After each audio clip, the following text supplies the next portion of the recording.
Alam mo ba na according to studies, most of the families is spending 25% to 40% ng kanilang budget tuwing Christmas season. At ang iba, inaabot hanggang March ang utang. Hello everyone, ako nga pala si Probinsyanong Daddy. Nasanay kayo sa aking mga contents na bougainvillea, tutorials at saka tips. So siguro ngayon ay magdadagdag na ako ng mga other contents. Sa aking mga subscribers, sana hindi kayo umalis. Manatili kayong nakasubscribe kasi magbibigay pa rin naman ako ng mga educational na mga contents, especially sa inclined sa budgeting, inclined sa financial literacy, accounting, and business. And yung bougainvillea natin, syempre hindi pa rin mawawala yan. So, stay tuned sa ating channel, Probinsyanong Daddy. At sa araw na ito, pag-uusapan natin ang mga dalawang bagay na sobrang close sa ating puso. Lalong-lalo na ngayong season na ito, ang Pasko at pera. Isa ka ba sa nagsasabing na sa tuwing Pasko ay ganito? Next year na lang ako babawi, deserve naman natin to. Pero pagdating ng January, nga.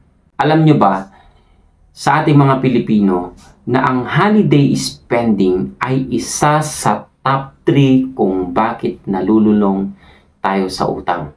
Studies from Consumer Finance Research show that emotional spending increases during holidays because people associate generosity with love, reward, and social comparison. At isang explanation nito ay, for example, kapag ka-Christmas, ito yung nagtitrigger sa atin kapag hindi tayo gagastos. Una, guilt. Kawawa naman pag wala akong regalo. Pangalawa, pressure. May dala pa siya. Dapat meron din ako. Pangatlo, reward thinking. Pagod ako all the year. Deserve ko to. At ang resulta, impulse buying. Most people do not overspend because they are irresponsible. They overspend because they do not plan emotionally. Only financially. Behavioral finance study shows that overspending often caused by emotion and not math.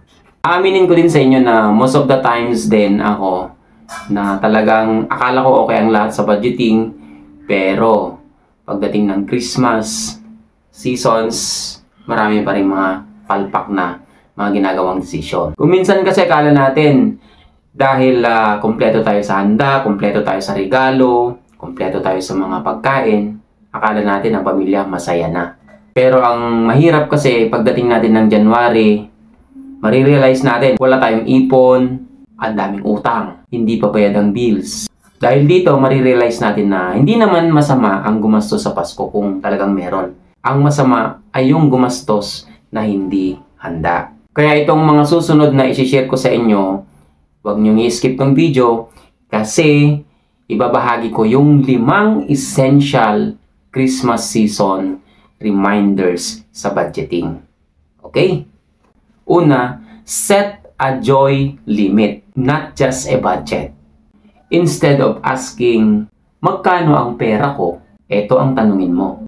Magkano lang ang kaya kong gastusin na hindi ako iiyak pagdating ng next months? At ang kailangan mong isaalang-alang dito ay una, decide your Christmas spending cap. At once na maabot na yan, then stop. Number 2, the Christmas budget categories. Oo, mahalaga yan. So, kailangan, before ng Christmas, alam mo na kung anong budget category ang paggagastuhan mo. So, para magawa ito, hatiin agad yung budget. For example, ito yung mga paglalaanan mo ng budget. Una, gifts. So, magkano lalaan ko sa regalo? Pangalawa, food o handa. Magkano naman ang ilalaan sa pagkain? 3, charity or pamasko. Di ba maraming nagka-caroling? So, dapat mag-set aside ka rin yung para lang sa pang-caroling. Siyempre, kung ano pa yung mga personal ones mo, baka meron ka pang mga ibang kagustuhan. So, mag-set aside ka rin ng budget para doon. Tandaan nyo to.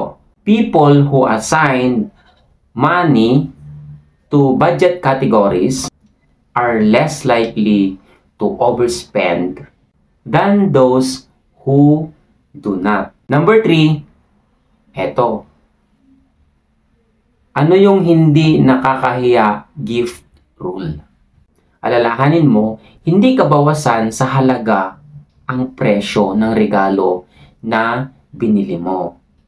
Based on psychology studies, people remember thoughtfulness more than price. So, kung magre-regalo ka, hindi naman kailangan napakamahal ng ireregalo mo.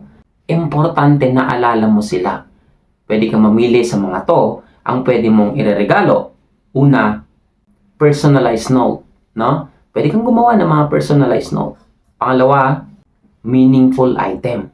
So, pwede kang magregalo sa mga mahal mo sa buhay o mga kaibigan mo na yung ireregalo mo ay alam mong meaningful sa kanila.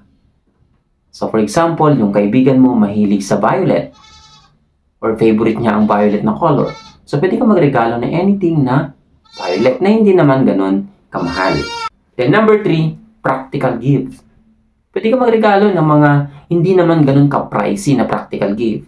Halimbawa, yung kaibigan mo o yung kamag-anak mo, isang karpentero. Pwede kang magregalo ng isang tool na alam mong mahalaga para sa kanya, na hindi naman ganun kamahal.